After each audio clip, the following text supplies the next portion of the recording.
அப்படி இருக்கும்போது ஆத்தங்கரையிலிருந்து மேலே போயிட்டு காவடியை செலுத்துற வரைக்கும் அந்த ஜேர்னி எப்படி இருக்கும்? நீங்கள் என்னெல்லாம் பண்ணுவீங்கன்னு சொல்லுங்கள்.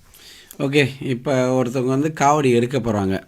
அப்போ என்கிட்ட கேட்கும் போது காவடியை பற்றி கேட்கும் போது நான் வந்து எக்ஸ்பிளைன் பண்ணுவேன். ஓகே, காவடின்னு சொல்கிறதுன்னு சொன்னாக்க பல விதமான காவடிகள் இருக்குது. அது ஒரு பல விதமான காவடிகளை பொறுத்தவரைன்னு சொன்னாக்க வெயிட்டு தகுந்த மாதிரி இருக்குது. இப்போ என்னோட மினிமம் வெயிட்னு சொன்னாக்க 20 kg.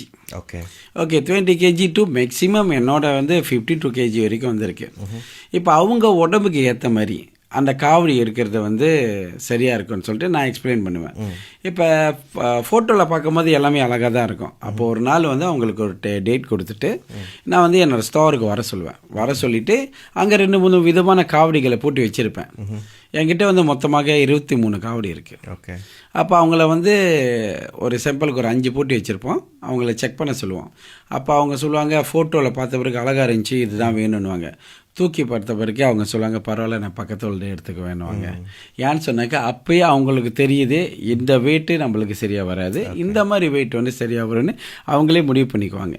ஓகே, இன்னொன்று வந்து அவங்க இடுப்பு தகுந்த மாதிரி இருக்குது. இப்போ சில பேருக்கு வந்து அந்த ஹிப் சைஸ் வந்து 28 மினிமம் 28 இருந்துச்சுன்னா நாங்கள் 30, 40, 50 சைஸ் வரைக்கும் நாங்கள் காவடி செட்டிங் பண்ணி கொடுத்துருவோம். ஆனால் 27, 28 இந்த மாதிரிலாம் போகும்போது அது ரொம்ப கஷ்டமாக இருக்கும். நாங்கள் ஃபிட்டிங் பண்ணிட்டுருக்கோம், செட்டிங் பண்ணிட்டுருக்கோம்.